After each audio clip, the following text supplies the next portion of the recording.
In my view, this issue of oligarchy is the most important issue facing our country and the world.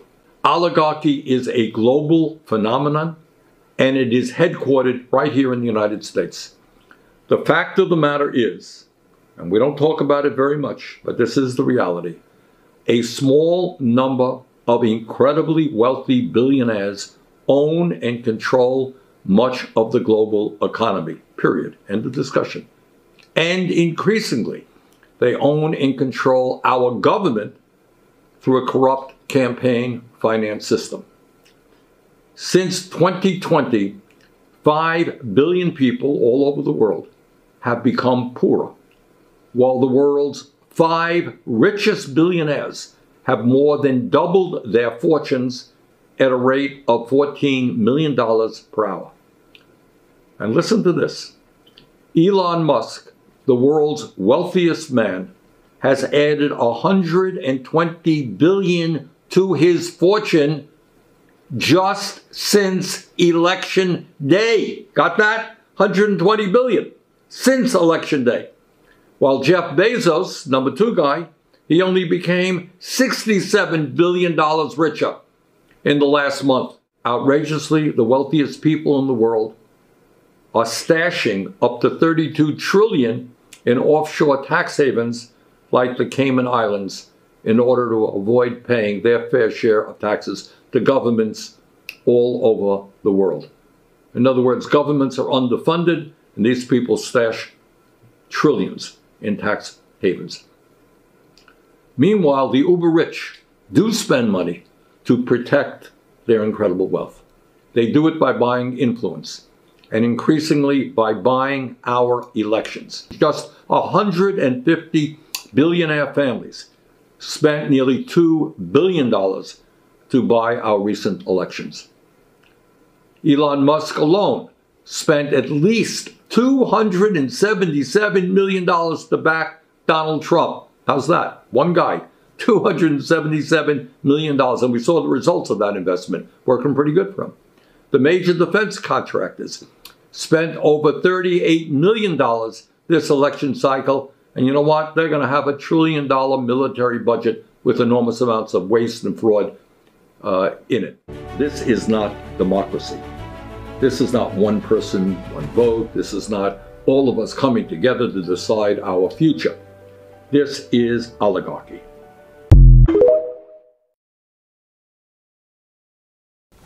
My friends, what we are looking at here has nothing to do with democracy. What we are looking at here is oligarchy. There's not a whole lot of people in a nation of 340 million who have an unprecedented amount of wealth and power and have never, ever had it so good. That's one America. The other America, where the vast majority of our people live, consists of tens of millions of families who are struggling to put food on the table, pay their bills, and worry that their kids will have a lower standard of living than they do. In the first America, the uber wealthy buy $500 million yachts, $270 million mansions. They have private islands all to themselves. They got fleets of jets to take them all over the world. And occasionally, they take cool trips on rocket ships that blast off to the edge of outer space. A lot of fun. They also receive the best health care money can buy, and they send their kids to the very best private schools and colleges in the world. In this America, the 3 wealthiest men, Elon Musk, Jeff Bezos, and Mark Zuckerberg, own more wealth than the bottom half of our society. 3 people own more wealth than the bottom half of our society. And their wealth is skyrocketing. Musk alone is now worth over $450 billion. And combined, these 3 men are now worth almost $1 trillion. In the other America, millions of Americans are struggling just to provide for the basic necessities of life. In this America, Over 60% of our people live paycheck to paycheck. Millions work for starvation wages. 85 million are uninsured or underinsured. And over 60,000 die each year because they can't afford to go to a doctor on time.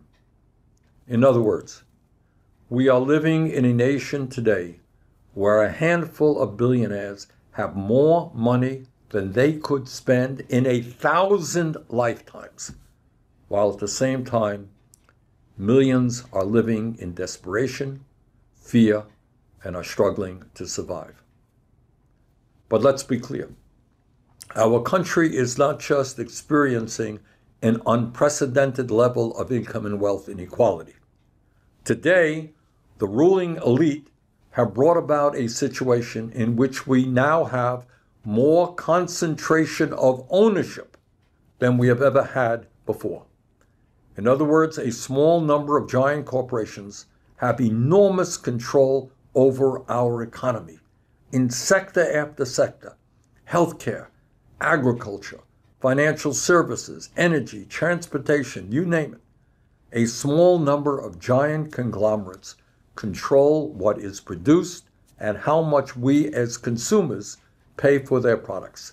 The problem of oligarchy is not a phenomenon, or rather it's not just something which happens in Russia, because Russia is known to be having these kind of problems, and the person who brought an end to this problem was the very president we have today in Russia, President Putin. Bernie Sanders is assuring the rest of the world that Russia is not the only one having this problem, and this problem is alive and kicking in the United States of America. I hope you're doing fine where you are, and if you're not doing fine, please do fine where you are. Now, in the United States of America, you realize that we have two political parties. We have the Republicans and then we have the Democrats. These two parties have been the political parties that have been there, I think maybe since the establishment of the United States of America as a republic, and also as an independent state from the government of Britain when America became independent. That was in 1775. You know, now there is a government official. I can say he's an official. One of the members, I think he's from the Democrats. His name is Bernie Sanders. Bernie Sanders gave something that I think is relatable to the problem we are facing in Africa as well. You know, the idea that we have people who are called oligarchs. Oligarchs are individuals who tend to influence, you know, there are few individuals who tend to influence the majority for their own good. These individuals can be people such as businessmen. We have people such as people who hold huge chunks of land in a specific country. For instance, I can say someone like Elon Musk, with whom Mr. Sanders accuses of influencing political decisions that have been made in the United States of America. Mr. Sanders is saying that the oligarchs, including Elon Musk himself, are affecting the political decisions that the United States government is giving. And there is further discussion that Mr. Sanders provides in this specific interview, that not really an interview but a speech that I'm willing to share with you. Let us listen to what Mr. Sanders has to say, and then I shall share with you my thoughts by the end of the video, where we shall also have a deep critical analysis. Let's dive in. Hello, everybody. As I am sure you have heard, there is a lot that's going on here in Washington, D.C. So let me say a few words and try to explain it. Bottom line, after all is said and done, is that after months of negotiations, Senate Democrats and House Republicans reached an agreement called a continuing resolution, which would continue to fund the government for 3 months. Frankly, that agreement was not something that I was all that excited about, but it was better than nothing. And I was prepared and am prepared to vote for it. And one of the reasons is that it contained a reasonable increase in funding for primary health care, something that I feel very strongly about and that my committee, the Health, Education, Labor, and Pension Committee, is responsible for. And given the enormous crises that we're facing in health care in this country today, it really would be of help to many millions of Americans. What this legislation would do is significantly, or modestly at least, increase funding for community health centers all over this country, which treat about 30 million Americans who are low income or working class. And it would also increase the number of young doctors who go out into rural America and also into underserved areas. That is where we need the doctors and the nurses, and that's what this legislation would do. In any case, within the House of Representatives, the Republican House, and the Democratic Senate, there was widespread agreement on this resolution, and it was just about ready to be passed. In fact, the Republicans posted it on their website. We were ready to go. But then, out of nowhere, the wealthiest man in the world, Elon Musk, began tweeting his opposition to this legislation. In fact, he was very blunt about it. He told Republicans that if they voted for this proposal, which they had already agreed to do, he would take out his wallet and spend as much money as it took to defeat them in primaries and drive them out of office. You got that? Take a deep breath and appreciate what's going on here. The wealthiest person in the world, who spent at least $277 million to elect Donald Trump in a Republican Congress, has now claimed complete ownership of that party. And what he is saying is, hey, Republicans, forget your constituents, forget your constitutional responsibilities. If you don't do what I, Elon Musk, want you to do, you're out of office. And I have the money to do just that. My friends, what we are looking at here has nothing to do with democracy. What we are looking at here is oligarchy. This is up and up. Government by the billionaire class for the billionaire class. And by the way, Musk is not only trying to intimidate Republicans, he is trying to inject himself into the Democratic Party as well. He is threatening to target Democrats who are standing up to him and his agenda. Further, and very dangerously, and this is the guy you know who owns Twitter, as part of his campaign to defeat this resolution, Musk has been spreading an enormous amount of disinformation and outright lies about what is in the bill. He said that the measure would include a 40% pay raise for Congress. That's a lie. It is a 3.9% increase, the same as federal employees are receiving. He said that this legislation would fund bioweapons labs. Not true. In fact, it provides funds to protect Americans from emerging infectious diseases. He said that the country would be just fine if the government shut down. Really? Here's what happens if Mr. Musk gets his way and the deal implodes. Funding for kids' cancer research gets cut. At a time when we are already paying the highest prices in the world for prescription drugs, pharmaceutical middlemen will be able to continue to overcharge you for your prescriptions. Americans recovering from devastating floods, fires, and hurricanes, often due to climate change, won't get the help that they need. That's what happens if the proposal goes down. And what happens if the government shuts down?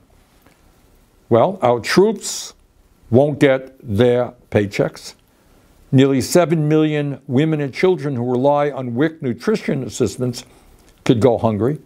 And 2 million federal government workers, some of whom don't make a whole lot of money, won't be getting paid. Now let us be very clear. Elon Musk was not elected to be president of the United States. In fact, he was not elected to be dog catcher. And by the way, what all of this hoopla is really about, above and beyond everything I'm talking about, is that when Trump and Musk come into power in late January, do you know what their first order of business will be? You think it'll be to fix healthcare? You think it'll be deal with climate change? Deal with homelessness? Well, if you thought that, you're dead wrong. Their first order of business will be to provide massive tax breaks for the wealthiest people in this country and the largest corporations. So think about it. At a time of unprecedented income and wealth inequality, when Musk himself is worth almost $500 billion, what these guys want to do is give more tax breaks to billionaires and the heads of large corporations. So where do we go from here? Let us understand the gravity of what we are dealing with. This is not politics as usual. This is not just Democrats versus Republicans, conservatives versus liberals or progressives. It's much deeper than that. What we are dealing with right now is that the billionaire class, which owns so much of our economy, which owns so much of our media, they are now moving aggressively to own our political system as well. So we got a lot of work in front of us. We've got to educate. We've got to organize. Now, after carefully listening to Senator Bernie Sanders speak about this, I can clearly tell you that now, if you didn't catch up quite well with what Dr. Sanders, or rather Senator Sanders, was saying, here is something that you have to understand. Now, he was talking about a recent agreement in Washington, D.C., where the Senate Democrats and House Republicans reached a continuing resolution to fund the government for 3 months. You understand? The speaker expresses, who is Mr. Sanders, he expresses a lack of enthusiasm for the agreement, but acknowledges it is a better option than no resolution. You understand? Particularly due to its funding for primary health care. That is Mr. Sanders addressing the community that way. Now, there is something else that we need to understand, is that in this discussion, the agreement was nearly passed with bipartisan support until Elon Musk, with whom Mr. Sanders does not seem very fond of, with the President Donald Trump, you know. He says that Elon Musk publicly opposed the bill that was to be passed. He also influenced Republican lawmakers, you know. The speaker, who is Mr. Bernie, also highlights Elon Musk's a significant impact on the Republican Party, suggesting that he prioritizes his interest over the needs of the constituents. Now, by the beginning of the video, I told you that oligarchs are like rich people who really influence the politics of a particular country. They're like the ones running the countries. You've heard of those theories where the president really does not have the power. He was just planted by some people who are actually the real owners of the country. Those people who are the real owners of the country are the ones we know as oligarchs. And having an oligarch in a country is such a big problem. Now, here is something I have to understand. I have to make you understand. Oligarchy is a form of government where power is concentrated in the hands of small and elite group. It represents numerous challenges for society.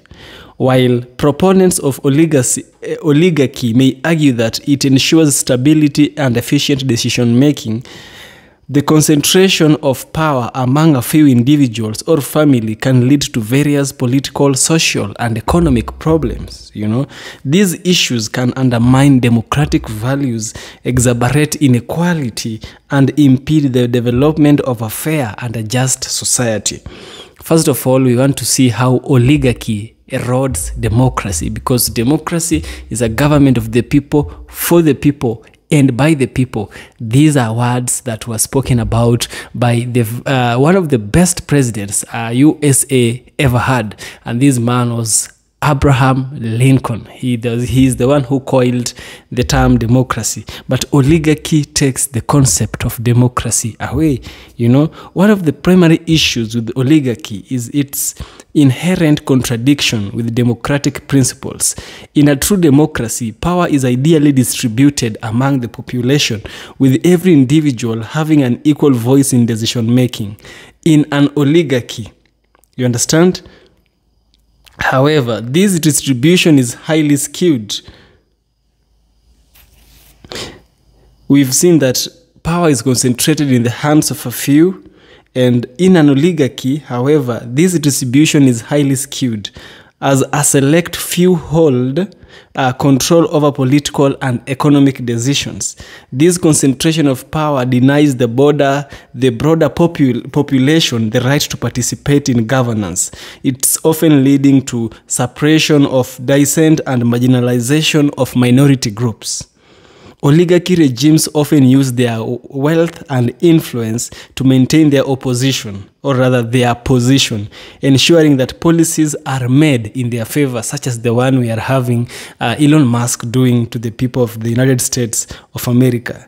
This can result in a political system where elections, if they occur, are either rigged or irrelevant, as the outcome has already been decided by the elites, the oligarchs. Citizens may feel disenfranchised, leading to political apathy, social unrest, and a weakened public trust in the institution meant to serve them. You understand? The second problem of oligarchy is this.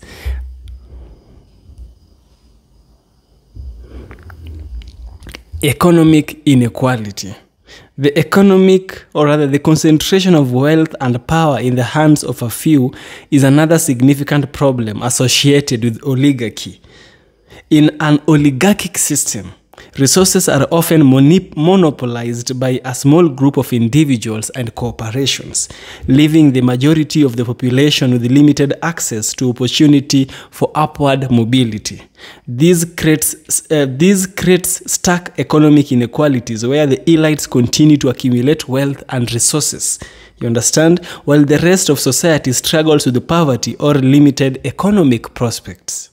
Such disparities can manifest in various forms, from inadequate healthcare and education to rising unemployment and wage stagnation. When economic power is concentrated, social mobility becomes more difficult and the gap between the rich and the poor widens. This unequal distribution of wealth can contribute to social instability as citizens grow increasingly disillusioned with the system that perpetuates their marginalization. The third problem with oligarchy is this: corruption and lack of accountability. Oligarchs are often characterized by high levels of corruption, as those in power prioritize their own interest over the need of the population. With limited checks on their authority, oligarchs can exploit their positions for personal gain, engaging in practices such as bribery, embezzlement, and nepotism. This lack of accountability undermines the rule of law and promotes a culture of impunity where the elites are rarely held responsible for their action. Corruption is an oligarchic system often spreading throughout the society, as those benefiting from the status quo work to protect their privileges. These can have detrimental effects on public services, infrastructure, and the quality of life for the average citizen. In such system, citizens may have title recourse to challenge the decisions of the elite, leaving them powerless to address the inequalities perpetuated by the ruling class. The fourth problem of having the oligarchs is this: social polarization and conflict. Oligarchs can also contribute to social polarization, as the elites often promote policies that protect their own interest while disregarding the needs of the broader population as always. In many cases, their wealth and influence of the ruling class are used to suppress social movement, labor rights, and efforts for systemic change. This fosters a climate of social division where the gap between the haves and the have-nots continues to widen, leading to resentment and hostility. Such divisions can lead to social unrest as marginalized groups seek to challenge the system that they perceive as unjust. Protest, strikes, and demonstration become popular and common forms of resistance. But these movements are often met with violence, repression, and co-optation by the elites. In extreme cases, this can lead to civil conflict or even revolution, as the oppressed people seek to dismantle the power structures that maintain their suffering. The fifth problem of having the oligarchs is this: stagnation of innovation and progress. Another significant drawback of oligarchy is the tendency for innovation and progress to stagnate. When a small group of individuals or family hold power, they may be more focused on maintaining their status rather than fostering societal development or technological advancement. You understand? Oligarchies often prioritize their protection of existing industries and monopolies, limiting competition and discouraging new ideas that could disrupt the established order. The resistance to change can hinder the development of a dynamic and adaptable society, as the elites prioritize their own interest over the broader needs of the population. As a result, the country may fall behind in terms of economic development, technological innovation, and social progress, while the elites continue to profit from their monopoly on power and resources. Yep, these guys are just everywhere. They are in Africa, in USA, they are just everywhere, you know? While oligarchs may offer short-term stability or efficiency in decision-making, they come with significant long-term problems. These systems of governance often erode democratic values. It perpetuates economic inequality, promotes corruption, it exacerbates social divisions, and also it hinders society progress. As a result, oligarchies can they can stifle the potential of societies, concentrating power and resources in the hands of a few while leaving the majority disenfranchised and disillusioned. For this reason, it is crucial to strive for more inclusive and equitable forms of governments that prioritize the needs and aspirations of all citizens, not just the elite law. Yep. This is a topic that has been brought forward by Bernie Sanders. Bernie Sanders made such a powerful thing when he said that oligarchy is not just a phenomenon in Russia. It happens everywhere. It happens in the United States of America, which is quick to point fingers at the United States, at the government of Russia, while they themselves are oligarchs and they are practicing it. Russia is doing away with the problem, but now they are inviting the problem themselves. What a hypocrisy. What a hypocrisy. These people are just so much hypocrite. Before you point your fingers, four fingers are pointing back at you. Yep. This is EFK Original Documentaries. If you like what I do, support me on Patreon. I will surely appreciate. Become a member on my Patreon. Please become a paid member. Just whatever you wish to provide by the end of the month will be in support to help me bring you quality and better content each day. Thank you for watching and see you in the next one.